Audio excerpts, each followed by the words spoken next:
All right, and we are live. Welcome to all the viewers right now. Just to give you an idea of some of the topics that we'll be covering tonight, those topics are listed on the left side of the screen. We'll also be taking your questions live too. Before we begin though, if you haven't already, make sure to make an account with YouTube. That way you can ask questions during the stream. We'll do our best to answer all of the questions that have been submitted in advance, as well as the questions as you ask them. If we do not get to your question, you can always send them to HHS Recruitment at purdue.edu. Once again, that email is on the left side bar, and we will reply to those questions as soon as possible.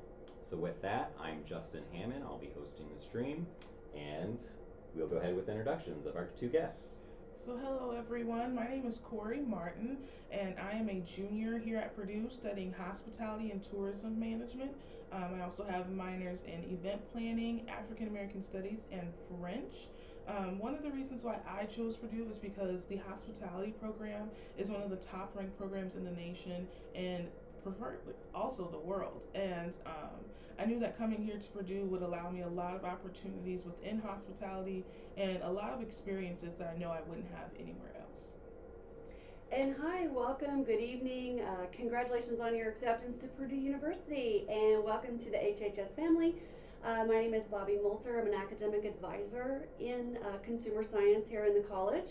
And do you want me to talk about the role of an advisor at this point? Sure.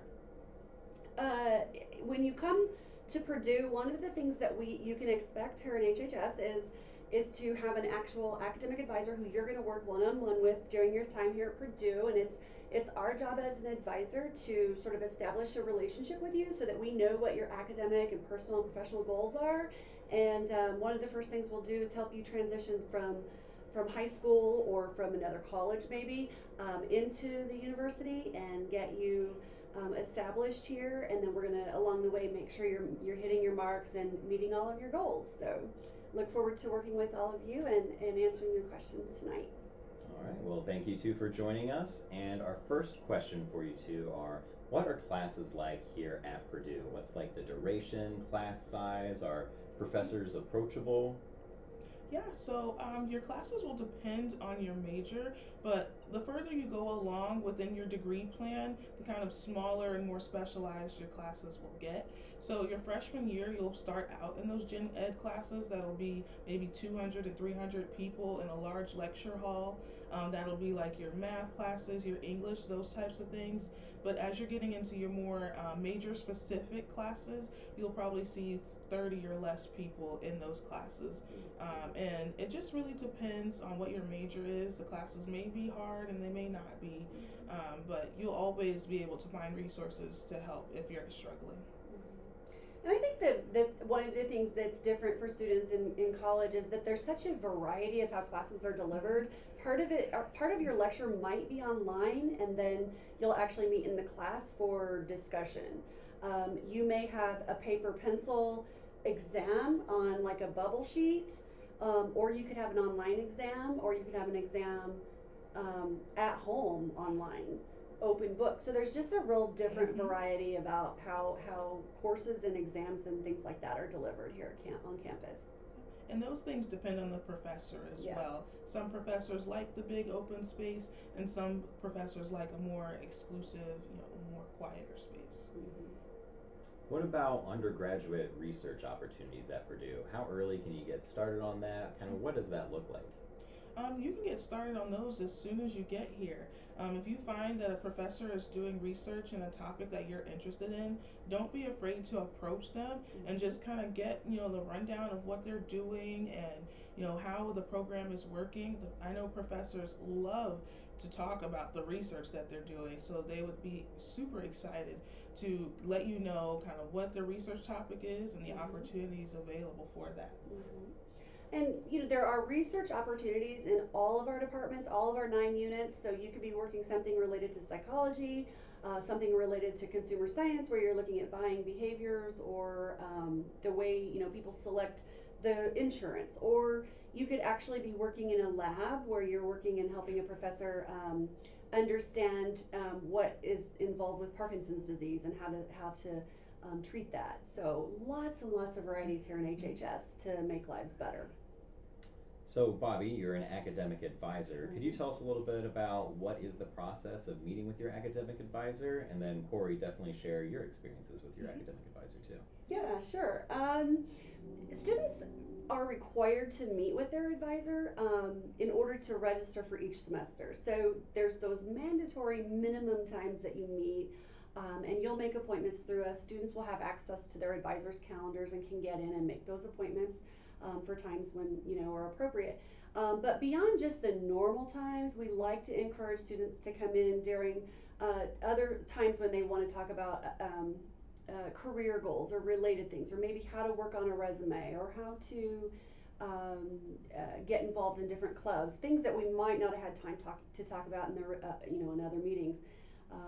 Various study abroad. We have a lot of different topics that come across each day in our advising meetings, and we try to make finding our office hours very easy for students and make it so that students can put their appointment right on our schedule.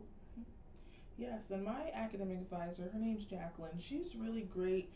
She's really flexible and works with me really well and knows kind of who I am as a person. And as the last couple years that I've had her, we've gotten to know each other better. And so our she office knows, hours what very fit into easy my for schedule students and what make it works so that best students for can put. me, which is really great.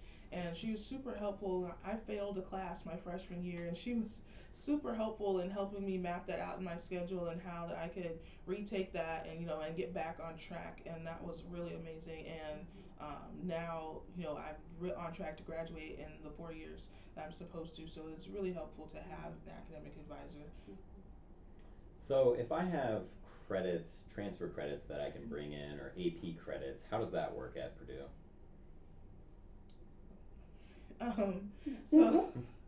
So it's really great to have those credits coming in. A lot of the times what they will do is they'll transfer over as elective credits, and then sometimes they will take the place of classes that you will need here at Purdue in your first year, which is really great as well. But the elective credits do transfer over, and again, that's something you'd work with your academic advisor on, and just letting them know right from the beginning that this is what I took my junior or senior year in high school, and how can this help me on track to graduate and through my degree plan. And if anyone has dual credit, where you've worked with another university or institution and you're getting dual college credit, make sure that once that grade is posted at the university or at your high school, you get the transcript from the university, and you send that transcript to Purdue. So even if it's a dual credit through high school, we will still, as advisors, in order to put it on your transcript, need the college credit. So you'll be pulling transcripts from IU or Ivy Tech or wherever you did your dual credit from, and sending them to Purdue. So I've heard that Purdue University has a lot of resources to offer. Can you kind of elaborate a little bit more on what resources I should be taking advantage of my freshman year? Definitely taking advantage of professors' office hours. If you need help in a class, study sessions. There's resources like the co-rec that are free, and you can take advantage of that. Any type of exercise or club involvement or anything like that you want to get involved in, the co-rec is really great for that. Just any of the building spaces and study spaces, take advantage of those things because they're free for you to use. They built the buildings for us to use. And then just as well as club involvement, any type of organizations that you get in oftentimes have free stuff. So take advantage of those things. And you can take advantage of that. Yeah, those are good. That's good advice. We also have the Academic Success Center, where students can go and sign up to meet with success coaches who are either their peers or professional advisors and counselors to help students with study skills and time management and test anxiety, things like that. We also have the Disability Resource Center at Purdue, which is a really helpful resource. If you're a student who's that's good advice. We also have the Academic Success Center. When you come to Purdue, that accommodation may not follow you, so you or will not follow you. So you'll need to touch base with the disability resource here at Purdue if you want to work with any kind of accommodation that's going to help you be successful.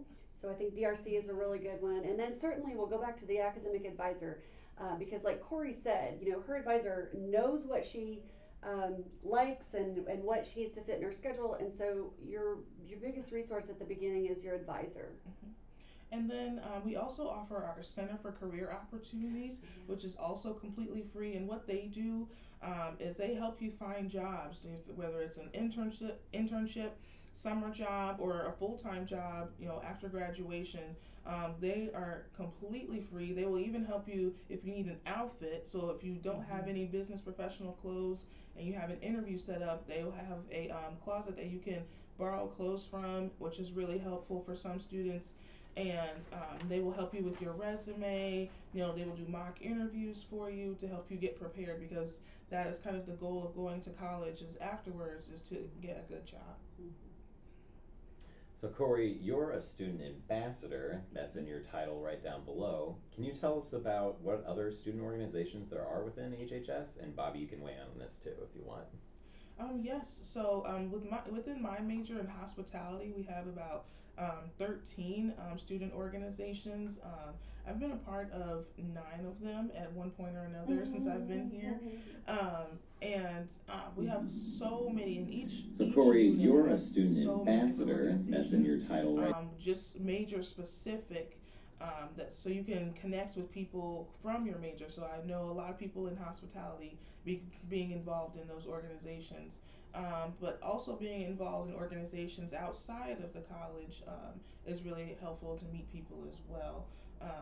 A lot of the academic units will have societies or organizations that are specifically so like the Hospitality Society and the CSR Society, those things like that we offer for you to connect and just have more fun with your major outside of the classroom. Yeah, I think if you look on Purdue's website, you'll see there's over 1,000 student organizations on campus. And the idea is for you to find and connect with people who like the things that you like or might be studying the things that you study.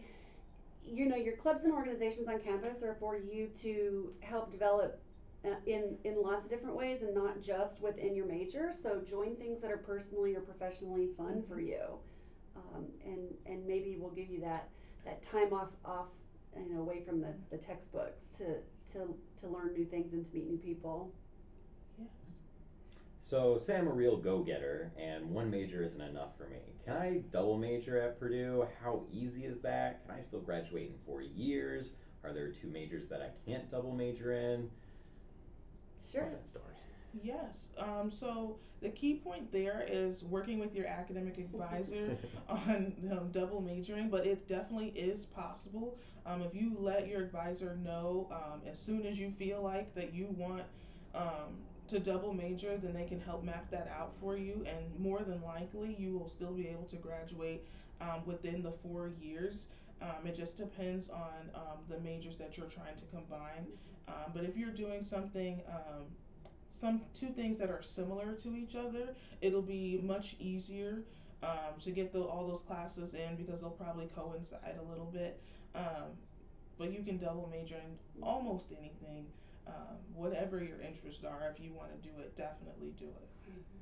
And I think what Corey said is important. Talk to your advisor early on so that you can, be very economical about how you spread your classes around. And oftentimes things will what we call double count, and so you want to make sure you take advantage of those things and are using your credits wisely and your time wisely. And advisors often can come up with creative ways if you want to build in study abroad and how those opportunities can fill requirements in your majors and in minors and double minors. You might decide a double major isn't really what you need to do, but a double minor might be a good opportunity, or a certificate in a certain area like entrepreneurship. So what if I don't want to double major and I want to just change my major altogether? What does that process look like? Is it easy to do? Mm-hmm. Yeah, we call that at Purdue. We call that codoing. If you want to change your major, CODO is change of degree objective, and Advisors do make that pretty easy for students. There will be some research that the student will need to do on their side, but through the website, students can look up and see what the different requirements are for the different majors and what they would need to do to prepare themselves to switch to the new major. They might want to meet, have a one-on-one or group advising meeting to find out, is the new area where I want to go, is this the correct place for me? Do I need more advice? Sometimes it's just a matter of getting new perspectives before taking the leap, but we certainly would always encourage a student to meet with both advisors, the current and the prospective advisor, to get both sides of that story before making that decision. But the process itself is fairly easy and doable at Purdue. So Corey, this will be one for you. What are res halls like at Purdue? So Purdue offers several different residence hall options. We have our all-female residence halls, our all-male residence halls. We have the co-ed ones where you'll have males and females on the same floor. Then there's also where they have all males on one side and all females on another side in the same building. There's suite style or apartment style, which means you'll probably have two people to a room, and then the two people in the room next to you, you'll share a bathroom. Then there's ones with community bathrooms, and then there's one big thing is that some of the residence halls have AC, and some of them do not. The residence halls that don't have AC are definitely doable and livable. You will only probably need your air conditioning about September and maybe April, but it is April 18th right now and only 40 degrees, so you may not even need it when you get here. But there are several different options. I've lived in the suite style every year that I've been here, so that's really nice. Another thing is that those dorms that are suite style and have the more amenities that it has, the more expensive it may be. So those are also things to consider when you're looking at which residence hall you would want to live in. But they are all great and all have really great options, and most of them are all pretty close to campus as well. So nice little walk. Yeah. So then, related to res halls, what are the dining courts like here at Purdue? Yes, so three of the residence halls have their own dining court. That would be Windsor Hall with Windsor Dining Court, Earhart Hall with Earhart Dining Court, and Hillenbrand Hall with Hillenbrand Dining Court. And Hillenbrand is my favorite because that's where I live right now. But all of them are really great. They are award-winning dining courts. And what's really nice about them is that they all have their own different specialty, and they all have different options. So like Hillenbrand, for example, you'll find they have a wing, like a boneless and bone-in wing bar, which people really love. You can get different sauces and dry rubs and all types of stuff. And it's different every day. Whereas Earhart offers a Mongolian grill where you can get create your own stir fry there, as well as create your own pasta and pizzas. So they're all really great, and they all have different options every day. You'll never get tired of eating because there's always something new to try and something different. So they're really amazing. You'll love them. So some people are asking about learning communities. What are learning communities? How do those work? Sure. So I was in a learning community my freshman year with hospitality, and what it is really it's a group. So it's a group of students who are more than likely in your same major, and what you will do is you'll kind of get together probably once a week in a class. And just get to know each other better, and just to kind of have that core group of people that you can go to who are in your major and kind of going through the same struggles as you, or going through the same classes as you as well. But you'll do several different activities together. In mine, we took several trips to Chicago to experience different parts of the hospitality industry. We also did community service twice together. And so it was just really great experience, and they also offer a live-in component as well. So some of the learning communities are housed in the different not dining courts, residence halls. I'd like to live in the Yeah, dining Yeah, I court. know. yeah, the dining Yeah, court would yeah. be nice. That would be nice. But yeah, so they're housed in the different residence halls, and you can you'll all be living together, and so that's even more of a way for you to connect with each other. And so they're really great.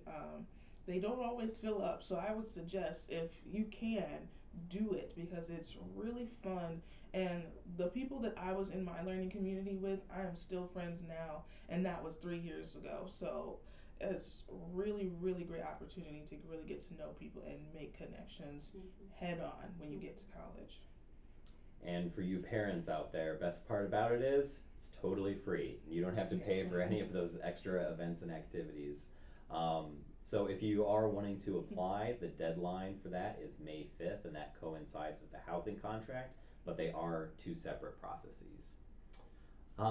Switching a little bit over into academics then, is there tutoring available at Purdue? What if I need help in my classes? What do I do? Yeah, so if you need help, I would say the first person to go to would be your professor.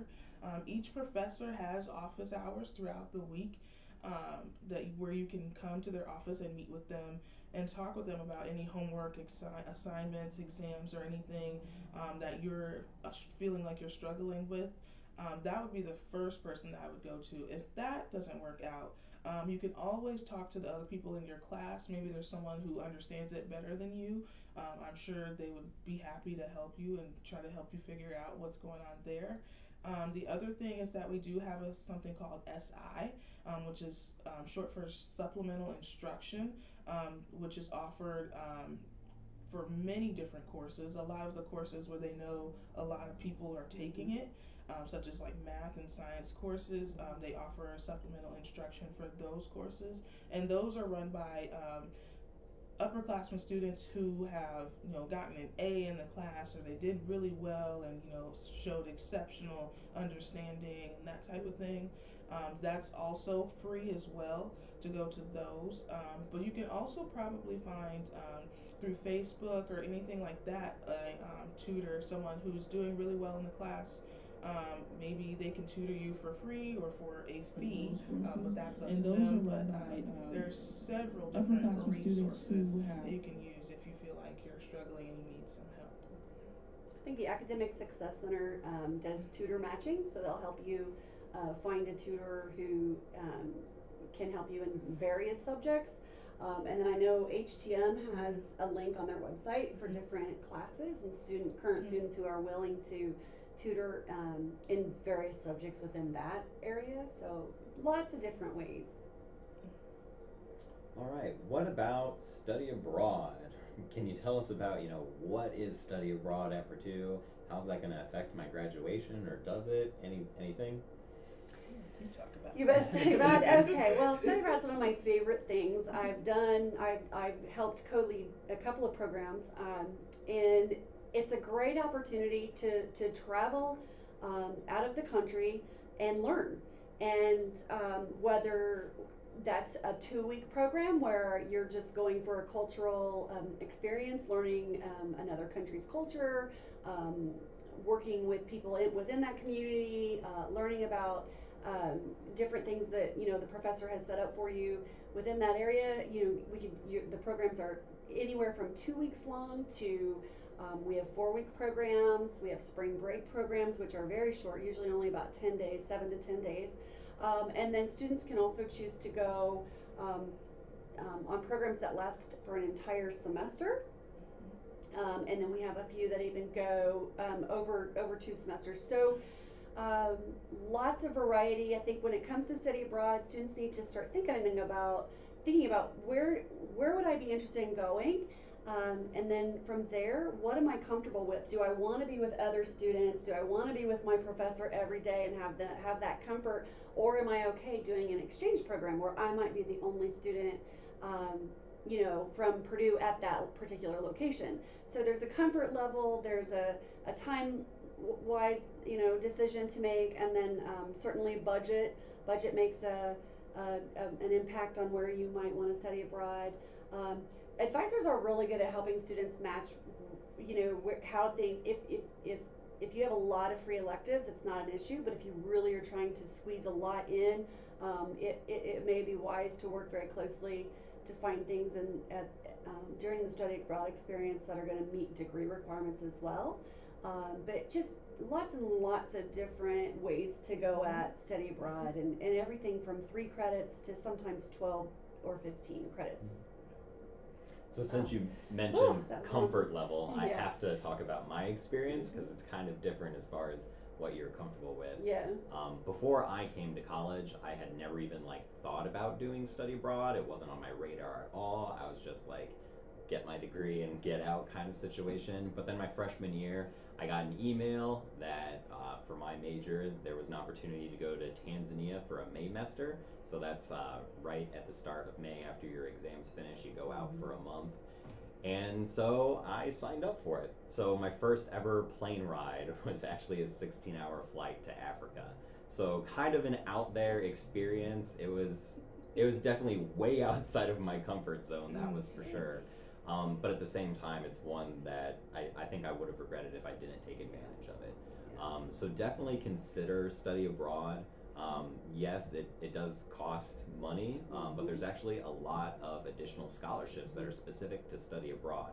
So it can usually be a pretty affordable way to earn credits, not to mention, it's a life-changing experience. So at least consider it. Next question we have is, what activities are there to do around campus? How do you have fun on the weekends? So there's lots to do on campus. There's always, always, always, always, always something going on this campus every single hour of the day. One key resource is checking the Purdue calendar on the Purdue website, and there's going to be tons and tons of things on there. The other thing is, if you're involved with clubs, your clubs will most likely be having events, and though you can go to those things. If you get involved, performing arts or anything like that. Like, I'm in a choir, and I just had a concert over the weekend, and so you'll do things like that. And then there's concerts, there's plays. Purdue Convocations and Conferences is always bringing new acts and new people to the theater, so that's really great. And then there is an actual movie theater. There's Cold Stone Ice Cream, which is my favorite place to go. So, with lots and lots of things to do on campus. So if you get involved and you start making friends, you will find plenty to do. And we are a traditional campus. We have lots of basketball, football, baseball, every sport, so we like our sports here. Yep, definitely plenty to do at any time. Yes, and if you have a job, you'll probably do that too. So, speaking of jobs, what if I want an internship while I'm attending Purdue? How does that process work?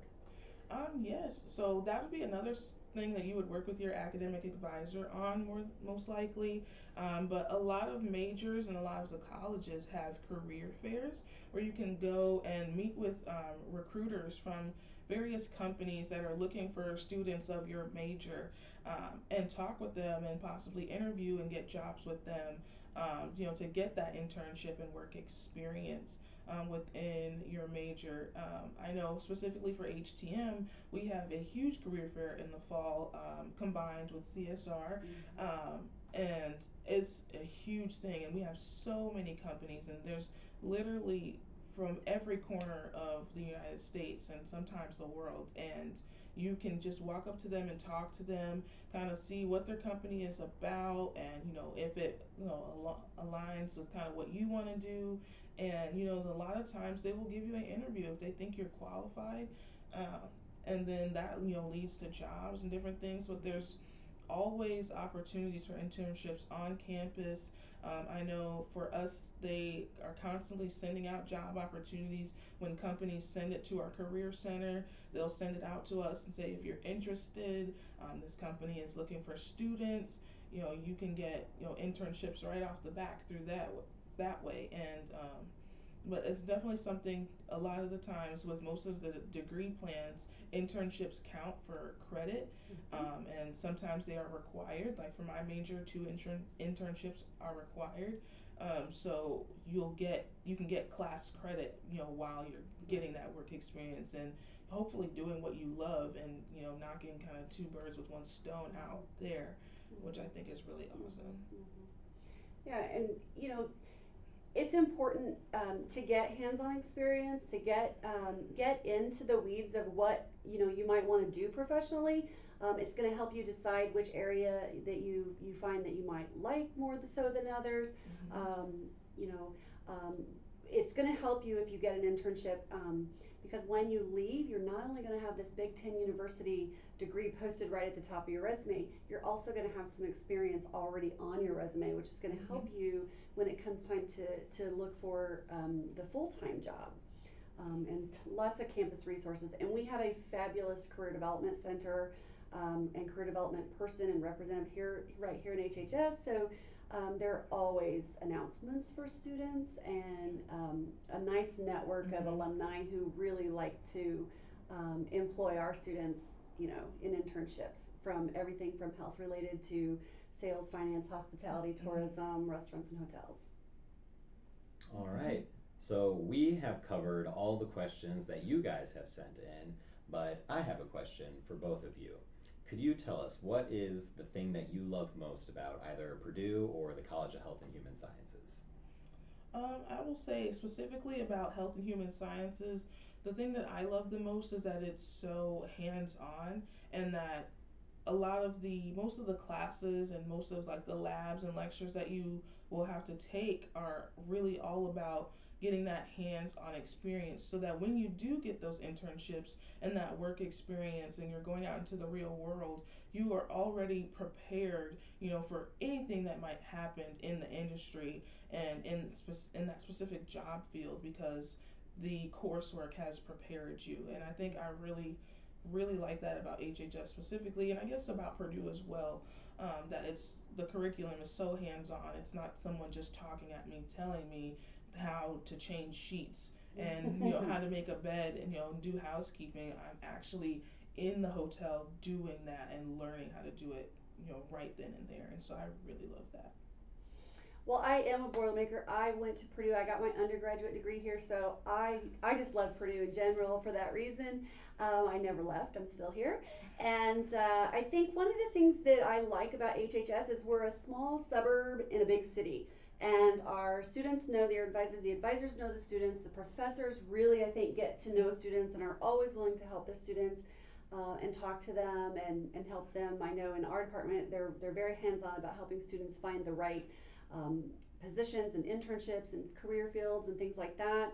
And I think the other thing that I really like about HHS is I think professional development is one of the things that we do really well here. When you come to Purdue, you're not just going to go to school every single day and go to class. We hope you go to class every day. We hope you don't, miss your classes. But we don't want you just to go to class. We want you to get involved. We want you to do those things that are going to help you professionally get a job or move to the next step destination out of college, whether that's going on to grad school or a professional school or something like that. So it's sort of that professional development piece here that we do well, I think, in HHS that I really, really like. So, and I think if you look on our website, you'll see that HHS students get jobs, and that's what that's important, All right. Well, thank you, guests, for stopping in and answering our questions, and thank you to everyone that tuned in and asked your questions. If you weren't able to make the stream and you're watching this now but do have additional questions, you're always welcome to send them to hhsrecruitment@purdue.edu, and we'll be happy to give you whatever information you want. So with that, everyone, have a great night and boiler up. Bye. Bye.